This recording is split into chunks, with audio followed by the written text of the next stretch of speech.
할렐루야, 복된 아침입니다. 다 함께 찬송가 374장 나의 믿음 약할 때 찬양하시면서 12월 7일 수요일 가정에서 함께하는 새벽 예배를 시작하겠습니다.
사랑하는 나의 주 네.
12월 성탄 시즌 우리를 구원하시기 위해 오신 예수님께 한 가지 기도 제목을 가지고 나아가겠습니다. 선을 행하다 넘어져도 주님과 다시 일어서는 삶이 되게 하소서.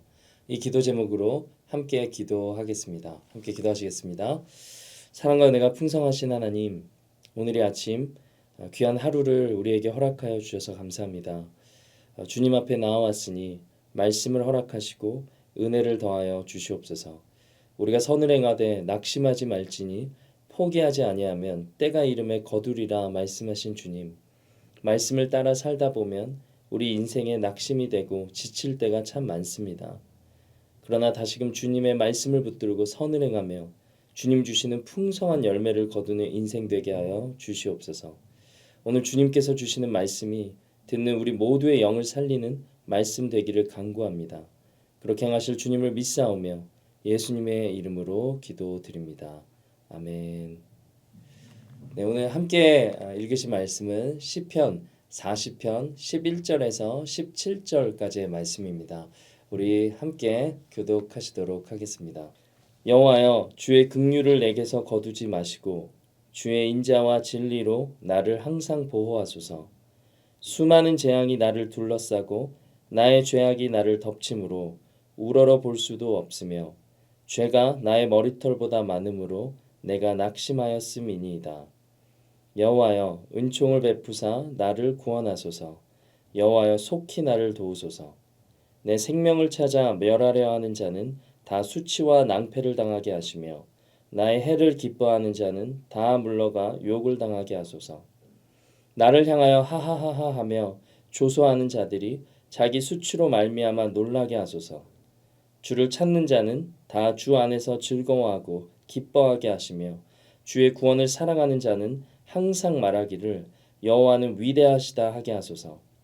나는 가난하고 궁핍하오나 주께서는 나를 생각하시오니 주는 나의 도움이시오 나를 건지시는 이시라 나의 하나님이여 지체하지 마소서.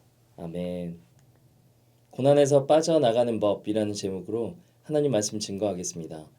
시편 40편은 다윗이 쓴 시입니다. 어제 본문이 1절부터 10절까지의 전반부였고 오늘은 그 후반부입니다. 전반부의 내용은 다윗의 간구를 들으신 하나님을 향한 다윗의 찬양입니다. 2절을 보면 기가 막힌 웅덩이와 수렁에서 건지신 하나님을 이제 새 노래로 3절에서 찬양하고 있습니다. 이렇게 하나님을 찬양하는 내용이 이제 10절까지 이어지다가 오늘 11절부터 17절까지는 또 다른 고난이 이 다윗에게 찾아오는 것을 보게 됩니다. 어떻게 보면 다윗처럼 기구한 인생도 흔치 않아 보입니다. 어려움을 한 곱이 넘기면 또 한 곱이의 어려움이 찾아옵니다. 그러나 잘 생각해 보면 우리 모두의 인생도 다윗과 같다는 것을 보게 됩니다. 하나님을 믿건 믿지 않건 누구 하나 예외 없이 인생의 고난은 찾아오는 것 같습니다. 하나님께서 기가 막힌 웅덩이와 수렁에서 건져 주셔도 또 다른 고난이 찾아오는 거예요. 예수님을 믿는다고 인생의 모든 문제가 끝나는 게 아니라는 것입니다. 그래서 베드로 사도는 베드로 전서 4장 12절로 성도들에게 이렇게 권면합니다. 사랑하는 자들아 너희를 연단하려고 오는 불시험을 이상한 일 당하는 것 같이 이상히 여기지 말고. 누구에게나 불시험이 있다는 말입니다. 그러니까 늘 고난이 있기 때문에 이 고난 당하는 것을 이상하게 여기지 말라는 뜻입니다. 그러나 금을 재련하듯이 성도에게는 고난이 주님을 닮은 사람으로 만드는 연단의 목적이 있다고 베드로 사도는 말하고 있는 거예요. 지난 금요일 금요 워십 때 마커스 소진영 간사님 모시고 찬양 콘서트를 가졌습니다. 근데 소진영 간사님이 자신이 겪은 그 고난이 씨앗이 되었다라는 그 말이 제게 확 와닿았었어요. 그녀가 겪은 고난을 통해서 순간순간 하나님을 더 깊이 만났고 또 은혜의 찬양들을 작곡할 수 있었습니다. 그렇기 때문에 하나님의 자녀가 겪는 고난은 믿지 않는 이들과는 그 차원이 다를 수밖에 없다는 것을 우리는 알게 됩니다. 오늘 시편 40편의 다윗의 삶도 마찬가지입니다. 깊은 웅덩이와 수렁에서 건짐을 받은 이후에도 끊임없는 고난이 그의 곁에 찾아옵니다. 12절 말씀을 보면 수많은 재앙이 나를 둘러싸고 나의 죄악이 나를 덮침으로 우러러 볼 수도 없으며 죄가 나의 머리털보다 많음으로 내가 낙심하였음이니이다. 이 다윗의 고백이죠. 고난 하나가 해결되고 또 다른 고난이 찾아오는데 이 다윗은 이것을 수많은 재앙이 나를 둘러쌌다라고 고백합니다. 이렇게 힘든 고난 속에서 다윗이 어떻게 고난을 통과하고 빠져나갔는지를 오늘 말씀으로 같이 한번 확인해 보겠습니다. 첫째로 과거에 체험한 하나님의 은혜를 기억하고 찬양해야 됩니다. 시편 40편의 전반부가 찬양이라고 했잖아요. 11절부터 시작된 이 40편의 후반부에서 다윗은 고난을 겪고 있는 중입니다. 현재 고난을 겪으면서 앞서 깊은 수렁과 웅덩이에서 자신을 건지신 그 하나님을 다윗은 기억합니다. 그리고 새 노래로 하나님을 찬양해요. 고난에서 빠져나가는 첫 번째 방법은 과거에 받았던 은혜를 기억하고 감사로 하나님께 찬양하는 것입니다. 창세기 35장 3절을 보면 세겜에 머물던 야곱이 큰 고난을 겪죠. 근데 베델로 돌아가기로 결단하면서 이렇게 말합니다. 우리가 일어나 베델로 올라가자. 내 환난 날에 내게 응답하시며 내가 가는 길에서 나와 함께 하신 하나님께 내가 거기서 제단을 쌓으려 하노라 하매. 야곱은 이 환난의 날에 고난의 날에 응답하셨고 하나님을 처음 만났던 장소인 베델을 기억합니다. 그 과거의 은혜를 기억하는 거예요. 세겜에서 큰 어려움에 처했던 야곱은 과거에 그가 은혜 받았던 그 자리로 돌아갑니다. 그리고 그곳에서 야곱은 다시 하나님의 은혜를 체험하게 됩니다. 저는 일기를 이렇게 늘 기록하는 편인데 가끔 큐티했던 내용 또 적어놓았던 일기를 들춰보면 저의 인생의 고난 중에 받았던 하나님께 받은 그 은혜의 장면들이 막 떠올라요. 그러면서 과거에도 은혜를 베풀어 주신 하나님께서 오늘의 삶에도 오늘의 고난에도 역사하실 것이 기대가 됩니다. 정말 어려운 상황에 처해 있을지라도 우리가 과거에 받은 은혜를 기억하기 시작하면 그 믿음이 소망을 우리에게 가져다 주는 것을 알게 됩니다. 사도행전 16장 25절 26절 말씀을 보면 한밤중에 그 깊은 감옥에 갇힌 바울과 실라가 하나님께 기도하고 찬송합니다. 근데 그때 큰 지진이 일어나서 옥문이 열리는 기적이 일어납니다. 찬양하고 기도했더니 그 고난의 감옥의 문이 열리는 기적이 일어나는 거예요. 오늘 저와 여러분의 삶 가운데 어려움이 찾아왔습니까? 과거에 체험한 하나님의 은혜를 기억하고 찬양하기 시작하십시오. 이게 우리의 적용입니다. 깊은 웅덩이와 수렁에서 건져내신 그 하나님의 은혜를 감사하기 시작하십시오. 그때 바로 우리는 고난에서 빠져나가는 시작점이 될 줄로 믿습니다. 둘째로 나를 정확히 들여다봐야 됩니다. 다윗은 12절 말씀을 보니까 나의 죄악이 나를 덮침으로 죄가 나의 머리털보다 많음으로 이렇게 고백합니다. 다윗은 고난의 원인을 남 탓으로 돌리기보다 먼저 자신의 죄를 보기 시작합니다. 많은 경우에 어려운 일을 당하면 남 탓을 할 때가 많잖아요.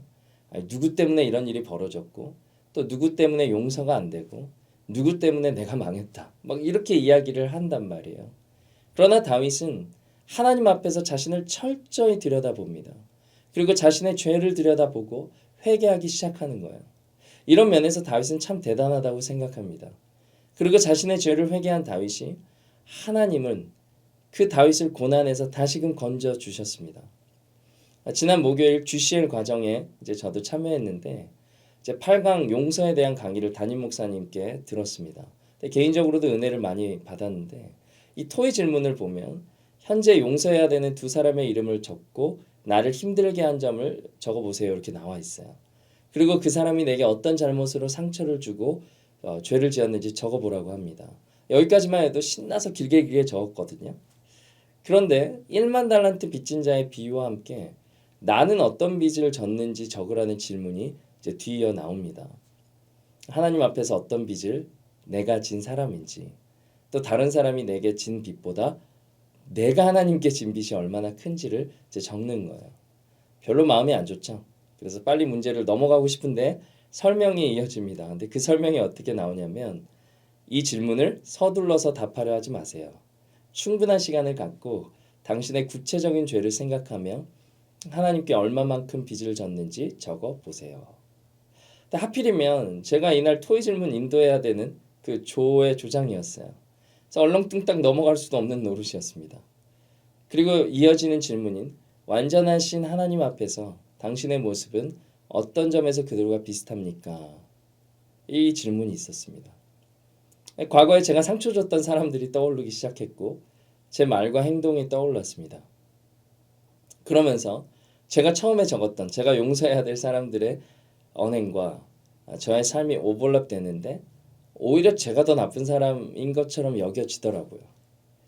이 GCL 8강을 배우면서 남 탓이 아니라 내 안에 있는 죄와 또 그 교만을 들여다보는 시간이 되었습니다. 그래서 용서할 수 있는 주님의 그 마음이 제 안에 한 줄기 빛으로 들어오는 그런 느낌을 받게 되었습니다. 오늘 시편 40편의 이 말씀도 우리에게 동일한 깨달음을 준다고 생각합니다. 오늘 저와 여러분의 삶에 고난이 찾아왔을 때 먼저 하나님이 베푸신 과거의 은혜를 기억하십시오. 그리고 스스로를 정확히 들여다보면서 하나님 앞에서 내 죄를 보고 회개하십시오. 그때 하나님은 우리를 고난에서 빠져나가게 도우실 줄로 믿습니다. 하나님이 다윗을 보며 어떻게 생각하셨을까요? 참 기특하다 생각했을 것 같아요. 그래서 다윗처럼 하나님의 마음을 시원케 해드리는 우리 모두 되시기를 바랍니다. 이제 셋째로 하나님께 기도하는 자리로 나아가야 됩니다. 13절 보면 도우심을 구하는 간구와 함께 14절, 15절 다윗이 악한 자들을 향해 기도합니다. 근데 그 내용은 굉장히 적나라해요. 그리고 솔직한 내용입니다. 대적이 수치와 낭패를 당하고 욕을 당하고 자기 수치로 놀라게 하소서 막 이렇게 기도하거든요. 근데 이렇게 솔직하게 기도하던 다윗이 16절, 17절을 보면 하나님을 다시 찬양하기 시작하는데 이 기도의 언어의 온도가 급격하게 달라지는 걸 보게 되죠. 근데 왜 이렇게 기도의 분위기가 바뀐 것일까 묵상해 봤습니다. 근데 저는 다윗이 하나님께 울며 솔직하게 간구할 때 성령님께서 그 기도를 이끌어 가신 거라고 믿습니다. 16절을 보니까 개인적이었던 그 원한의 기도가 대적을 향한 그 원한의 다윗의 기도가 이제는 주님을 찾는 자, 또 주님의 구원을 사랑하는 자 모두를 위한 기도로 바뀌는 걸 보게 돼요. 그러니까 다 주 안에서 즐거워하라. 또 주를 찾는 자는 다 주 안에서 기뻐하라. 이렇게 16절 말씀으로 바뀌는 걸 우리가 보게 되잖아요. 그러니까 하나님은 기도하는 자리로 나온 다윗의 기도를 바꾸어서 중보와 축복의 기도로 바꿔주신 것을 보게 됩니다. 오늘도 여전히 하나님은 하나님 앞에 나온 기도자의 간절한 기도를 하나님의 뜻에 맞는 기도로 바꾸어 가는 것을 우리는 알 수 있습니다. 고난 중에 계십니까? 그러면 하나님 앞에 기도하는 자리로 나아가십시오. 솔직하게 기도하십시오. 무엇이든 하나님께 올려드리십시오. 하나님 앞에 기도하십시오. 그때 하나님은 우리의 기도 속에 하나님의 뜻을 주시고 우리 기도의 지경을 넓혀 주실 줄로 믿습니다. 그래서 솔직한 기도, 또 기도의 자리로 나아가는 것이 너무나도 중요합니다. 말씀 맺겠습니다. 우리 모두에게 찾아오는 고난에서 빠져나가는 세 가지 방법을 살폈습니다. 첫째로 하나님이 베푸신 과거의 은혜를 기억하는 것입니다. 그리고 스스로를 정확히 진단해서 하나님 앞에서 내 죄를 먼저 들여다보고 회개하십시오. 마지막으로 기도하는 자리로 나아가 솔직한 심경을 하나님께 다 털어놓으십시오. 고난의 과정을 이렇게 잘 통과해서 우리를 연단하시고 또 빚으시는 하나님 한 분을 체험하며 또 주님을 닮아가는 한 사람이 되시기를 주님의 이름으로 축복합니다. 네, 오늘 말씀 들은 것 놓고 우리 함께 기도하겠습니다. 사랑과 은혜가 풍성하신 하나님, 우리를 연단하러 오는 불시험을 이상한 일 여기듯 하지 않고 믿음으로 인내하는 자가 되기를 원합니다. 다윗과 같이 하나님이 베풀어 주신 과거의 은혜를 기억하며 감사 찬양하게 하시고 남을 탓하기보다 내 죄를 하나님 앞에서 먼저 들여다보고 회개하게 하시며 날마다 기도하는 자리에 나아가 하나님이 우리의 기도의 지경을 넓히시고 변화시키시는 그 하나님을 체험하는 우리 되기를 원합니다. 그래서 하나님 닮은 한 사람으로 변화되는 놀라운 역사가 있게 하여 주시옵소서. 감사드립니다. 예수님의 이름으로 기도드립니다. 아멘. 이제 각자의 기도 제목을 가지고 하나님 앞에 나아가도록 하겠습니다. 승리하시는 하루 되시기를 바랍니다.